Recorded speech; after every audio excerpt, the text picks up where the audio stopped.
Hey everybody, welcome back to the walkthrough of Final Fantasy X. I am Mickey, and here we go onto the Mi'ihen Highroad here. Well, we travel over here. It's a nice little dead end, but there's a reason why we're not getting into any specific battles here, and the reason why is because there's... Well, if it'll ever happen, jeez. Am I getting there? Jeez, how come it's so far down here? It's a storyline battle. That one looks slow. It was so far down. It's also tough. Let me handle this. No way! I can take it! So, just like how everyone has their own specialty, What the? here we get to see Auron's. If you remember, Wakka can go ahead and hit flyers, and Yunus can summon. Auron's is that he can kill these hard-shelled enemies. I could have done that. It's not really much of a special ability, and I'll show you why here shortly. It's specifically because of the fact that it's all dependent really on his weapon. You'll see with Auron, he has a weapon, a katana, that says piercing there, and that's exactly what it does. It pierces those enemies that have hard shells, but Kimahri has it too, so it's not really much of a talent, I guess you could say. Well, we definitely want to talk to this guy. This is a statue of Lord Mi'ihen. We'll be seeing him a 8 lot. centuries ago, he founded a legion known today as the Crusaders. In just a few short years after their founding, their ranks grew throughout Spira. The Maesters of Yevon feared an uprising and accused them of rebellion. So Lord Mi'ihen walked along this very road to go face their charges and refute them. He's basically the founder of the Succeeded Crusaders, in right? winning the Maesters' trust, and his legion became an arm of the Yevon clergy. It was then that Yevon gave them the name Crusaders, which they have kept ever since. And the rest is history. Well, whatever the case, man, I love how this voice actor chose to go ahead and represent this guy. He is awesome. We'll figure out more about him later. But first, let's go ahead and talk to this girl. Yeah, when you talk to the NPCs here, they have little items that you can go ahead and obtain. Well, the next random encounter, I'm going to go ahead and charge my Aeons, both Valefor and our new one, Let's do it! and I'll show you what that is afterwards here. Yeah, there were a couple of new enemies there, actually, that I will go over Do you know what soon those enough. ruins are from? Some old city? Correct. A city most ancient. A This terrible scene would have testament happened if you to didn't sin's talk to the old power. man I beforehand. tremble every time I see them. Compared to sin, humans are mere mud puppies. But I believe humans are the only ones capable of defeating sin. A good reply. I am relieved to hear you say that, milady Summoner. I'm not really sure who else would. Where are my manners? I am matron, a scholar, at your service, milady. I am on a journey, studying the history of our world, Spira, seeking its stories and secrets.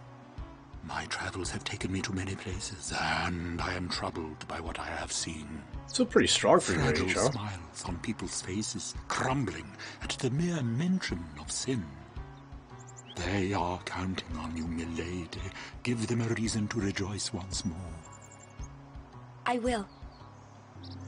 Oh, I mean, we'll try our best, jeez. Well, let's go ahead and talk to him a little bit more here. Ah, Lady Yuna's guardians, I presume. Yeah, Machen is pretty awesome.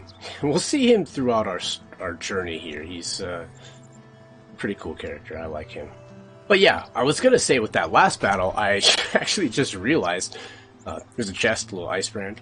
I just realized that you guys already know what summon an Aeon that I actually picked up over at Kilika because, well, we had to name him. So it's no real secret even though I acted like it. Anyway, like I was saying, there's some new enemies here, and here's a couple of them here. We have the white element as well as the floating eye. So let's go ahead and take care of some of them here. Let's see Monster C here, also known as the Floating Eye, gets his turn right away, so let's go ahead and take him out for now. Not strong enough to overkill yet, but let's go ahead and now use Orin to take out the Raldo. Ran into him a little bit ago. And instead of taking out the white element right away, we're just going to go ahead and use Yuna and do No Frost. The white element, as you see there, is weak against fire. Pretty obvious. He casts Blizzard. He's weak to fire. Let's go ahead and get Tidison for his credit. And let's get Kimari in. Yeah, there's actually a couple of overdrives that we can learn with Kimari here in Mi'ihen Highroad as well. Something to watch out for, and of course I'll let you guys know when that's appropriate. And here's Lulu to finish it off. Oh, I forgot to take Tidus off his loner overdrive, haven't I? Let's go ahead and do that right now. Dang, Tidus and Kimari got a pretty good handful of spheres that they are all set and ready to use, but I'm not quite ready to use them. Well, at least Kimari. We can go ahead and use Tidus's though, and like I explained to you guys, the strength sphere that we won for the Blitzball, beating the Goers, well, this is exactly why I held Tidus back, to use it right now on this empty node, and get extra power here. 4 extra power, like I've told you guys, super good right now at this point. Let's go right over here, and we learned a pretty good ability, some HP, some accuracy, and a really vital spell in Final Fantasy in general, haste. Yeah, we all know that Final Fantasy kind of has a formula for winning battles. You debuff your opponent or the monster that you're facing, and you haste yourself. And then you just beat the hell out of him as best you can. We're almost at the point where I can actually use Lulu's magic sphere that we picked up over at the dock. If you remember, we picked up this magic sphere, but we're not quite there yet. Lulu only has 1, Walker only has 2, and alright, we're good there. As you travel along Mi'ihen Highroad, just remember to talk to the NPCs. They have items that could be useful. So what's going on now? So many cutscenes along this high road. Lady Summoner, I presume. Yes, I am Yuna. I am Lucille, captain of the Jose Chocobo Knights. And I'm Alma. We've been charged to guard the high road. There have been reports of a large fiend appearing in this area with a taste for chocobos.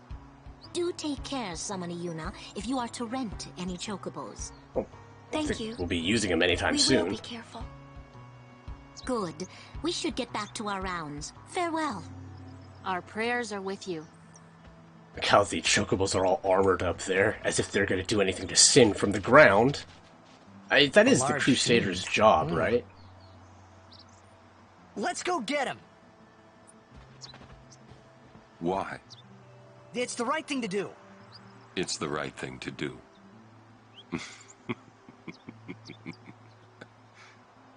What'd I say now? Jecht said that a lot too. And every time he said it, it meant trouble for Braska and me. It doesn't sound too unpleasant, really. But I'm sure that we won't ever see this monster who's eating chocobos, right? That said, I definitely want to talk to this guy here in the blue. He has the Hunter Sphere, which is very good for Kimari as of right now in the beginning. Unlike the normal Hunter Sphere we give, he goes ahead and gets strength plus 10%, so a little bit of an addition to his strength. There's another new enemy here in the battle, the typical bombs that we can fight. I want to go ahead and equip the Ice Brand here for this area. Let's go ahead and do so here. It helps out with, well, exactly what we're fighting against, the bombs here. That said, we can also learn, by using Lancet for Kimari, self-destruct. And as you'll see, whenever we learn a new rage for him, his overdrive goes all the way up. So, not bad at all. Let's go ahead and use Waka here.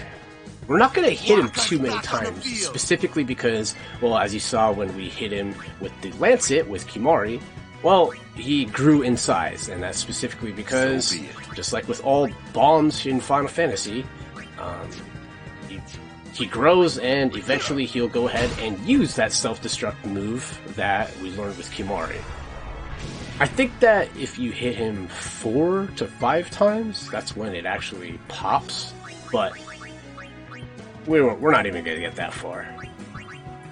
Let's go ahead and use... No... Oh, no! You know what? Let's go ahead and first bring in Lulu. The reason for that is because we can go ahead and use Blizzard. I don't think that it's going to kill him yet. At least I hope not. I still have a couple of characters that don't... Whoa, that was kind of close. Oh, god damn it! This was done so terribly, how I did that. No AP even earned. Well, it's kind of ironic because I don't think I've ever even seen... Of course it's going to happen when I'm recording, but I don't think I've even seen that ability even be used. Anyway, let's go over here, because there's a nice little situation or scenario that we can do by speaking to her. Ah, a summoner party. You too are a summoner? My name is Belgemine. You are? My name is Yuna. Ah, the High Summoner's daughter. I've heard much of you. But you are pretty still famous fresh on the road, are you not? Yes, I am. I might have a few things to teach you. Hmm? Let us see which are stronger.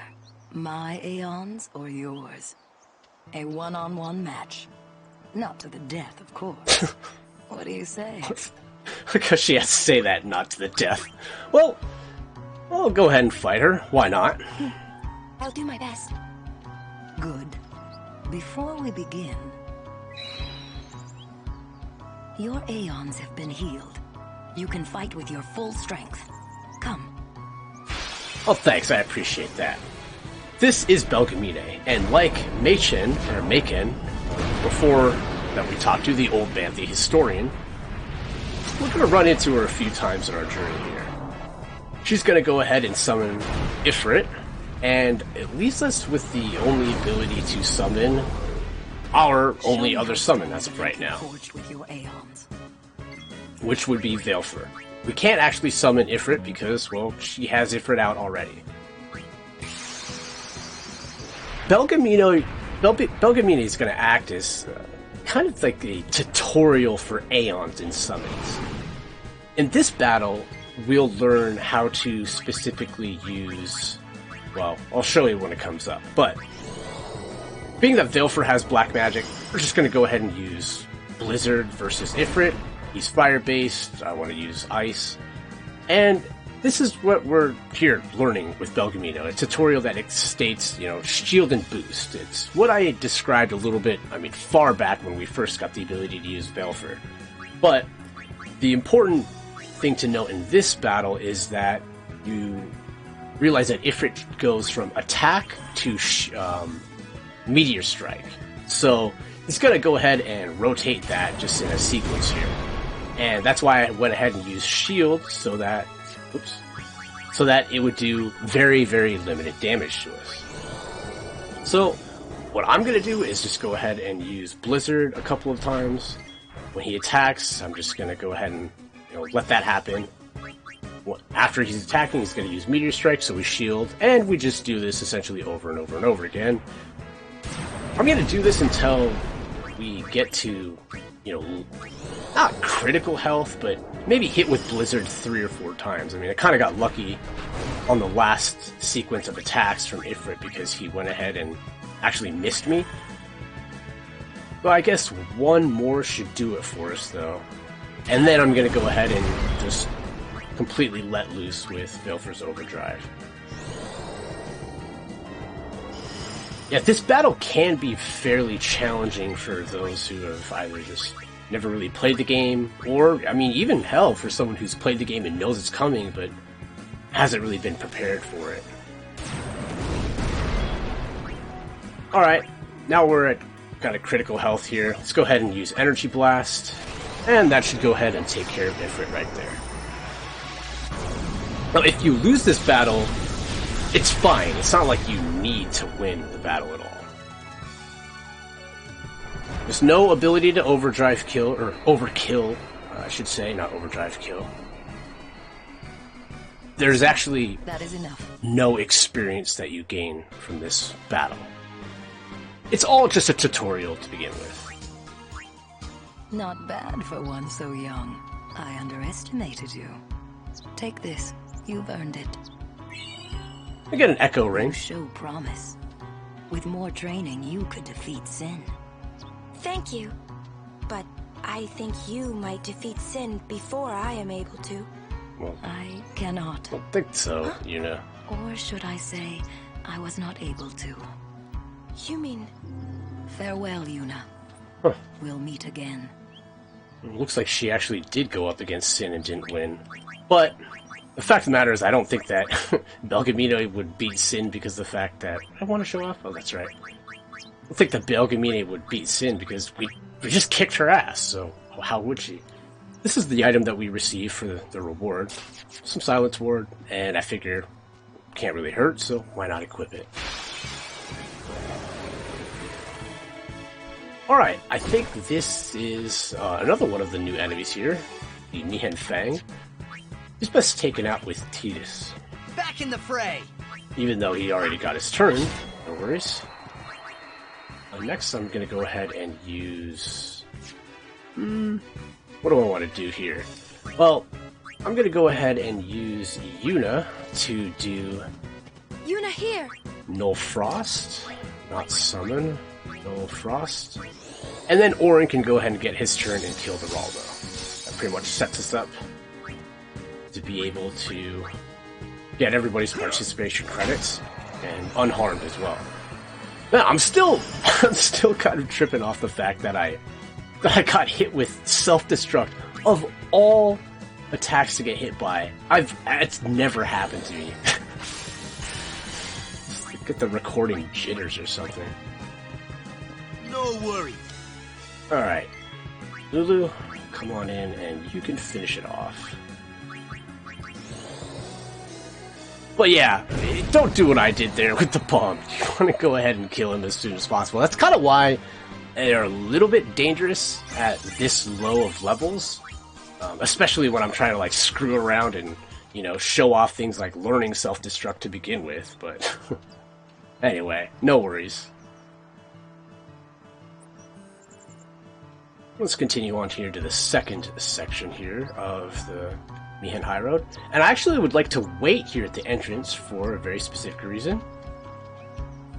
There's this Crusader here who gives us the red ring.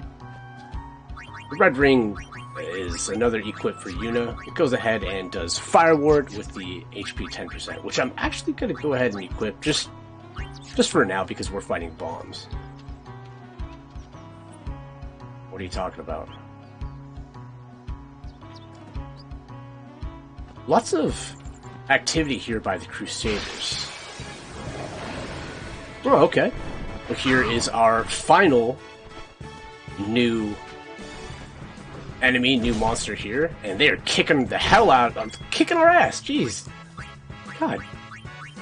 And I'm not putting in my fast characters at the beginning of the battle here, and that's what's really throwing us off. Oh, sorry. Yeah, it's alright, bud. Alright, let's go ahead and try to do this as best as possible. The new enemy there, this big guy, is called the Dual Horn.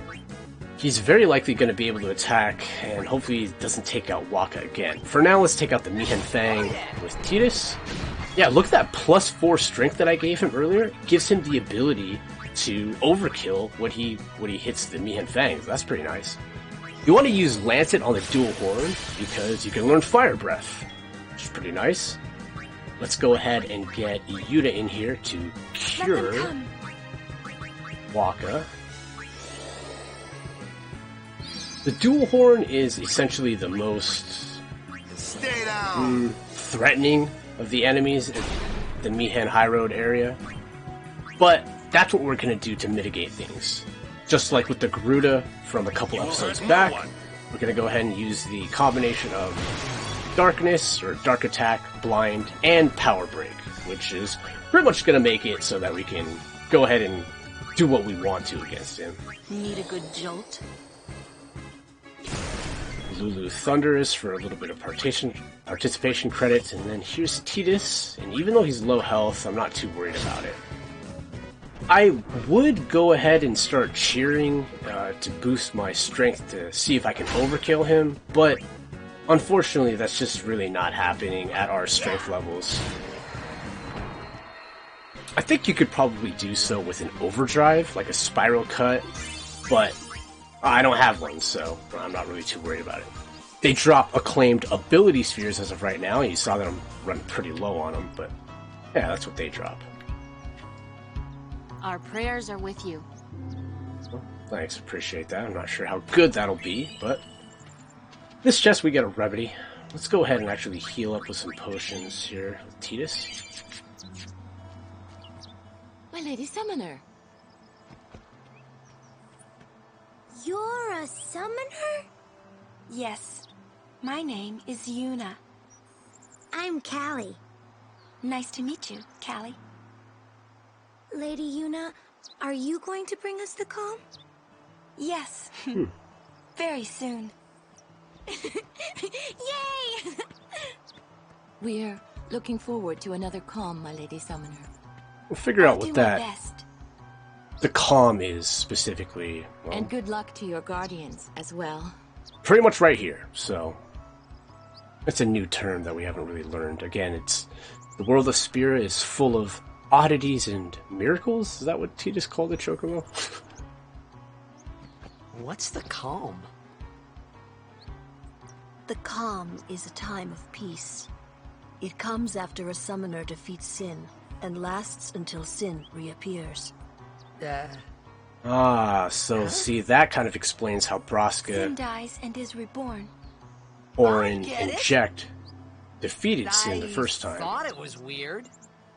Yuna's dad defeated Sin 10 years ago, right? But Sin's still here.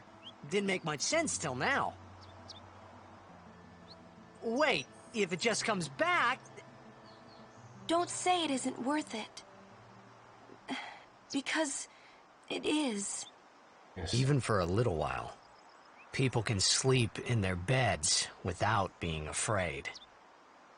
That kind of time is worth anything. Don't say it isn't worth it. Your words that day, Yuna, I remember them well. Jeez, kind of a dark world we're in here.